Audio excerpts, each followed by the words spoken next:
There you have it, ladies and gentlemen. In case you didn't hear, Riley Gall was found guilty of first-degree murder, guilty of stalking, but not aggravated stalking, guilty of theft of property, guilty of interference with government operations and hiding evidence. We know that he already pled guilty to reckless endangerment. He was found guilty of possessing a firearm during a dangerous felony, and that felony was stalking, and guilty of killing during aggravated child abuse, which is the felony murder rule. Guilty across the board, and he was already sentenced immediately, and he faces life in prison. That's what his sentence is, life in prison, but with the possibility of parole. Let's talk a little bit about it more with our guest right now, criminal defense attorney Gary Gerstenfield. Gary, it's good to see you. Good to see you too, Jesse. What do you think about the verdict here? Guilty across the board. Were you surprised? No. The case for the state was very, very strong.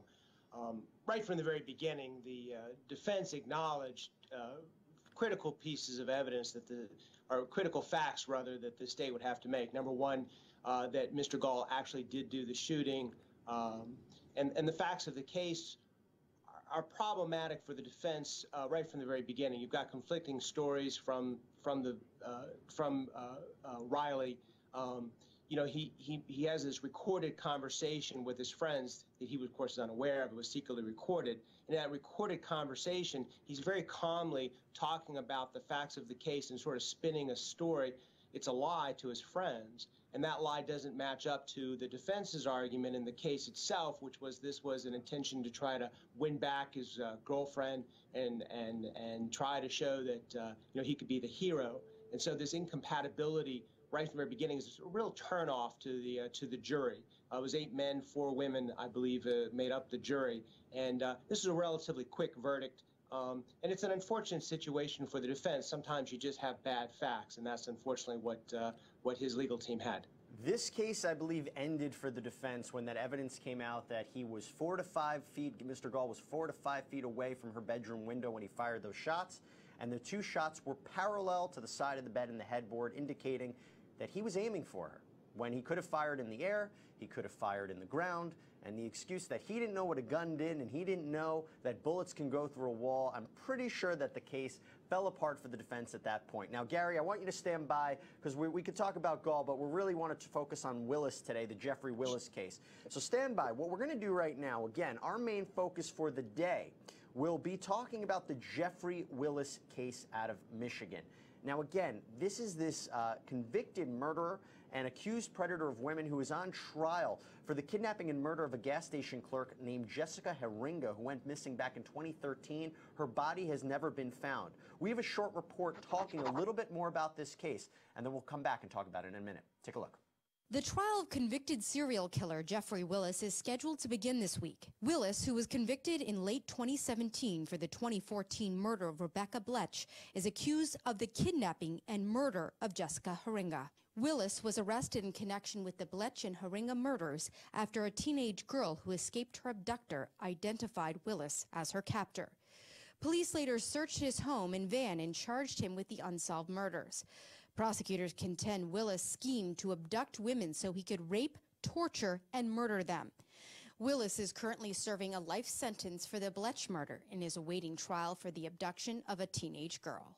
For Law and Crime, I'm Rachel Stockman. That's right, ladies and gentlemen. That is the case we're covering here on the Law and Crime Network and Law and Crime on Sirius XM Radio. It is the Jeffrey Willis case, a bizarre series of events for this man out of Michigan. Let's talk a little bit more about it. Again, I'm here with criminal defense attorney Gary Gerstenfield. Now, this is an interesting case, okay, Gary, because you got 3 separate events for this guy. He's already been convicted in the murder, the shooting death of Rebecca Bletch. After this current Jessica Heringa case, which, again, we are going to be live in, after this one, he's going to be on trial for potentially abducting a teenage girl. So how, if you can explain real quick, how do these 3 events tie in together, and how does it matter in this case? Well, in terms of punishment, I'm not sure that it really does. I mean, you know, in the old days in the Navy, and particularly the British Navy, they would whip a sailor, and sometimes they would whip the sailor, you know, for serious misconduct. Every ship of the line these were the battleships, would take the sailor and whip them. By the time they got to the third or fourth ship, the sailor was probably dead.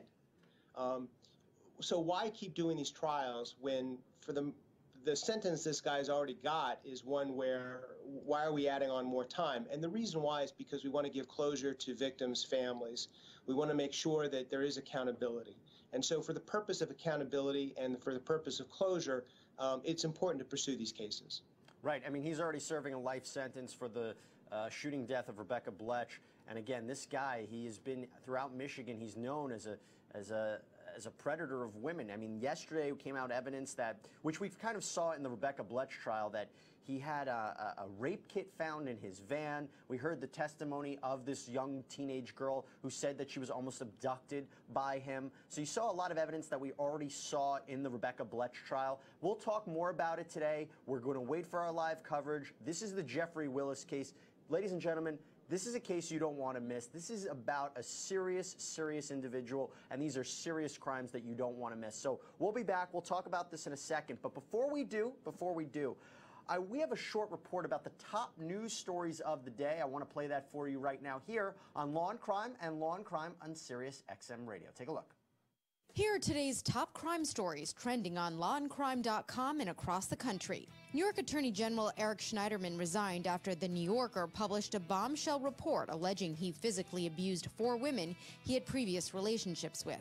The Manhattan DA plans to investigate the former AG. Schneiderman denies all wrongdoing, claiming the purported abuse was actually role-playing during consensual sex and denied abuse claims. George Zimmerman is back in the news again after he was charged with 1 count of aggravated stalking in Florida. Zimmerman, who rose to infamy for the shooting and killing of an unarmed teen, Trayvon Martin, in 2012, allegedly sent threatening messages to a private investigator. According to authorities, the investigator was hired by a production company which is producing a documentary on the Martin killing. Lastly, the hacker who stole Paris Hilton's nude photos and more than $120,000 from her bank account was sentenced to 5 years in prison. Hilton testified at the trial of the hacker and asked the judge to sentence her to more than 30 months in prison. The hacker accessed 2 of Hilton's email accounts in 2016 to obtain the nudes and credit card information. Those were today's top crime stories. I'm Rachel Stockman for Law and Crime.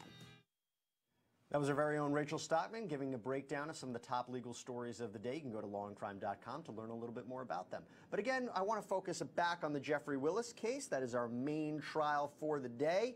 Again, I'm here with criminal defense attorney Gary Gerstenfield. Now, in this case, in this saga, one of the big players is a man named Kevin Blum. He is Jeffrey Willis's cousin. How does he tie into the Jessica Heringa disappearance and murder? Well, he's a fact witness in the case. He has information that he can provide. And how does it ultimately factor into it? In many ways. Number one, we're looking for is we're trying to take a camera, if you will, go back in time and see what happened. And we're looking for people that can provide that information. Yeah, but he's the person who said that he helped get rid of the body. And he was trying to lead investigators to that body, but there was no body. So the body's still never been found. And now he's out, right? He's out. He's not in prison anymore. He served, time served. He's out. But he's a critical character in this case. Do you think he's going to testify in the Jessica Heringa case? Well, yes, I think he will. I don't think he's going to have a choice on that. The question is how valuable is the information he's going to provide? I mean, number one, he's what we call damaged goods. His credibility is an easy target for the defense. And the fact of the matter is, when he had the opportunity to show up, he didn't exactly do that. Show us where the body is, and they came up with nothing. Yeah. Well, Kevin Blum, remember, ladies and gentlemen, if you're following the Jeffrey Willis case here on Law and Crime, Kevin Blum is a name you want to remember because Jeffrey Willis's team will most likely try to point the finger at him. They tried to do it in the past, saying that he's the one that killed Jessica Heringa, that he's the one who's responsible for these crimes. And for anybody who's been following the Jeffrey Willis saga, Mr. Willis has never accepted responsibility for anything. He denies trying to kidnap that teenage girl. He denies killing Rebecca Bletch, and he certainly denies having anything to do with the disappearance or murder of Jessica Heringa. Ladies and gentlemen, we're going to take a break. When we come back, We have a lot to discuss here on Law and Crime. We'll be back in a minute. That's the prosecution's opening statement in the Jeffrey Willis case out of Michigan. Hi, everybody. I'm Jesse Weber. You're watching Law and Crime and listening to Law and Crime on Sirius XM Radio.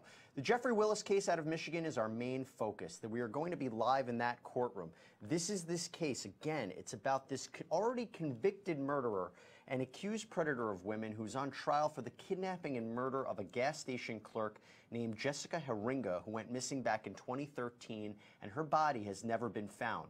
During the prosecution's opening statement, what you just heard was about this potential abduction. Remember, Mr. Willis, after this trial, will probably stand trial for the 2016 kidnapping of a teenager who escaped his van and went to police. And that's what the prosecutor right there was talking about. Because all of these events, they say, are connected to show what kind of man he is and what he is up to, that he is a predator of women. Now, this teenager, Madison Nygaard, who has been identified, she wanted to be identified, she testified yesterday in court and the first day of the Jessica Heringa case. Now, let's talk a little bit about more where we are right now. Again, I'm here with criminal defense attorney Gary Gerstenfield. So let's talk a little bit about what came out into evidence yesterday besides the testimony of Madison. They said that they found in Willis's van there was a gun that had a laser sight that matched a battery cover found outside of the gas station where Jessica was abducted. They also said they found a folder at Willis's house that was labeled VIX, which, you know, is short for victims, and there were images of Heringa on there. A search of his van found what looked like a rape kit, and there was everything from a ball gag, sex toys, rope, leather gloves, handcuffs. Now, I know Mr. Willis has tried to explain all of this away in the past, but what did you make of it, Gary? Well, he is the definition of a monster. And so, you know, this is a guy who, you know, he is an absolute predator, and he's a predator of opportunity. And frankly, probably one of the most dangerous type of predators we have, because this is a guy who looks for opportunity. He doesn't need to know who his victims are. He just goes out. For example, with Madison Nygaard, here's a kid, she's 16 years old. She's been drinking. I think she's been smoking some marijuana. So she's, you know, she doesn't have a phone. You know, she's a vulnerable person at this point. This is a perfect victim for what this guy is looking for. And it feeds right into the prosecution's case, which is that this guy truly is a monster. And look what he's got in his van. Look at all these things that he has. I mean, this is a guy who's clearly a calculating, clear man of absolute intensity of exactly what he wants to do, which is abduct, sexually assault, and murder his victims, and take tremendous pleasure in it. Well, okay, let's play some devil's advocate. Willis says, look, I just wanted to give a ride to a young girl. She looked distraught. In fact, when I picked her up, she looked like she was on meth. So I wanted to roll down the windows. When I rolled up the windows, excuse me, the van locked. It wasn't like I was trying to lock her in there. And in terms of all the sex toys and everything you found, look, I had a sexually repressed marriage. Believe it or not, ladies and gentlemen, this man was married. And he said, look, you know, that the marriage kind of was going downhill. The sex life was going downhill. Porn was my outlet. Is there any way this might be, a jury might say, maybe? Well, no, and let's look at no. Let's look at who Madison Nygaard is. First of all, there's immediate reporting, and she escapes, and she's very clear about what happened. She's very clear about the fact that, you know, he told her that she could use a cell phone, but then she has to get in the car or get into the van with him. That's all part of the plan. Then the van takes off, and the cell phone doesn't work. And then, of course, you know, she says he points a gun at her. Juries are listening to this evidence, they're listening to this testimony, and they're looking at the credibility of the witness. This individual has no reason to lie. The testimony is very clear. She's not trying to keep her name, for example, a secret. She wants this story to get out. She's very clear, and she's very precise in her testimony. And this is critical for the prosecution in making their case, because, again, they're building a story. And the stronger your bricks, which, as you build a house, the stronger your bricks, the better the building. this is an excellent witness for the state, a very strong, compelling story, and not something that Mr. Willis is going to be able to, like the story of the wolf blows and you can't blow down brick. Well, that's exactly what Mr. Willis is going to find out. Well, it's up to his defense attorneys to do it. I mean, everybody has a constitutional right to a defense, but it's a tough one. It's a tough one nonetheless. Gary, stand by. What we're going to do is we're going to continue playing some more of the prosecution's openings from yesterday. Again, this is the Jeffrey Willis case, a man who is on trial for the abduction and murder of Jessica Haringa, a gas station clerk who went missing back in 2013. Let's understand a little bit more about this case and where the prosecution is going. This is their opening statement from yesterday. Ladies and gentlemen, there's a quick break in the courtroom right now. So again, we are covering the Jeffrey Willis case out of Michigan. You are listening and watching to Law and Crime on Sirius XM Radio. I'm Jesse Weber. So this is the Jeffrey Willis case. Again, a man who's on trial for the kidnapping and murder of Jessica Haringa, who went missing back in 2013. There are a lot of moving parts in this case because Mr. Willis has been accused and convicted of other crimes. He has been convicted in the shooting of Rebecca Bletch. She died in 2014. Mr. Willis is already serving a life sentence in connection with her death. And after this trial, the trial that you're listening to, the Jessica Haringa case, Mr. Willis is expected to stand trial in the 2016 kidnapping of a teenager who escaped his van and went to police. So during the course of this trial, you're going to hear it's almost 3 different cases in one. I know it's unique, but what the prosecution is saying is that this is a pattern of abuse. This is a pattern of a predator. I'm hoping that we still have with us right now criminal defense attorney Gary Gerstenfield. Gary, are you with us? I sure am, Jesse. Great. So we're learning a little bit more about the Rebecca Bletch murder, which was interesting because it is tied into the Jessica Haringa case.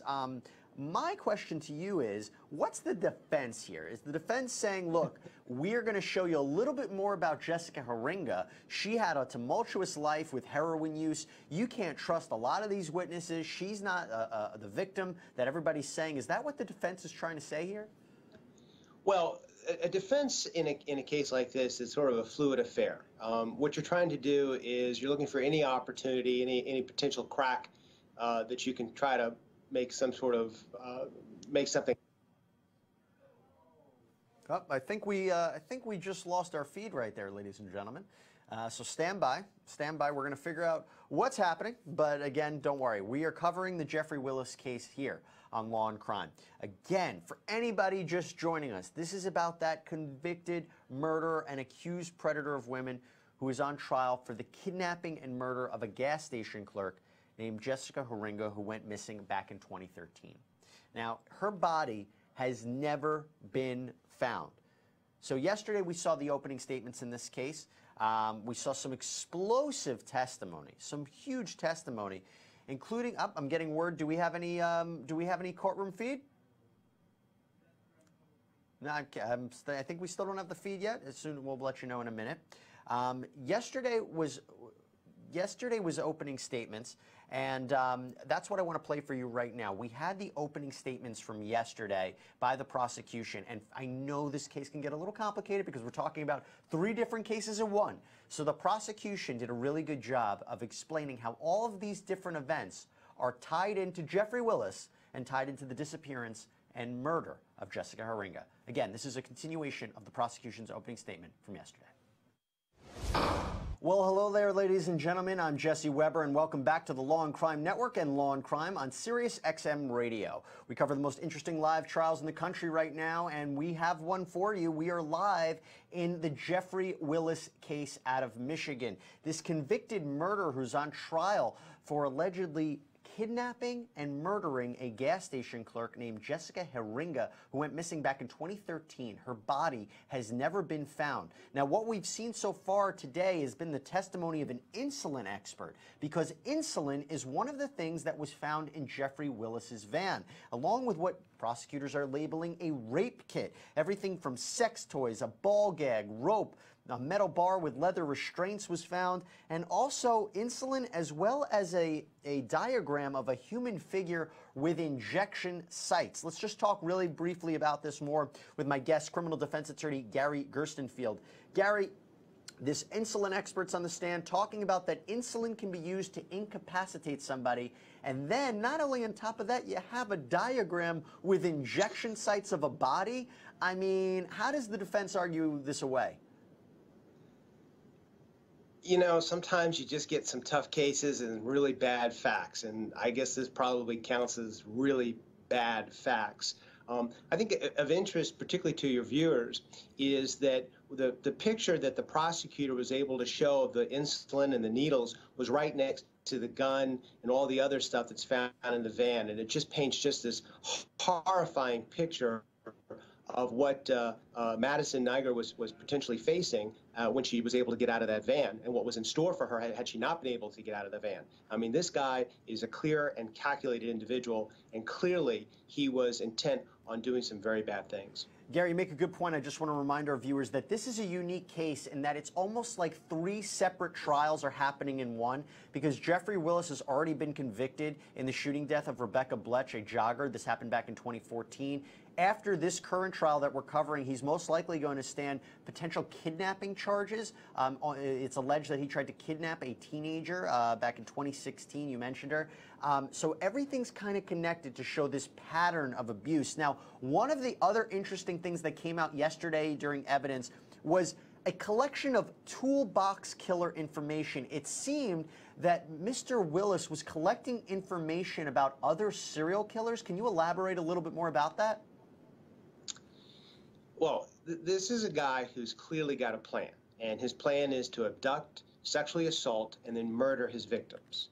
And he's fascinated by the fact that other people are doing this, and he's clearly somebody who's willing to explore and learn new ways of committing these crimes. So he's interested in how other people are doing it.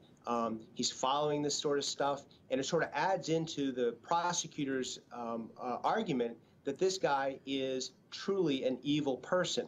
And what's unique about his case, and I think, Jesse, you made an excellent point, is that there's sort of like 3 cases all in one.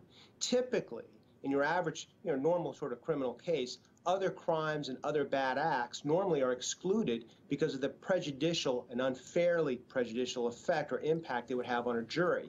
Unfortunately for Mr. Willis, because of the fact that these 3 cases sort of all are necessary to combine, or are necessary to be combined together to point out to the jury exactly who this guy is and exactly what his plan and his modus operandi was, that it all gets to come in, it all gets presented. So the fact is that, again, adding to the woe of Mr. Willis's defense counsel, which I feel some sympathy for, not particularly for Mr. Willis, is the fact that you've got 3 different cases with compelling evidence against all 3 of them being applied to him. It's a compelling case in all different ways. We're going to go live back into the Michigan courtroom. This is the Jeffrey Willis case that we're covering here on Law and Crime. Let's go.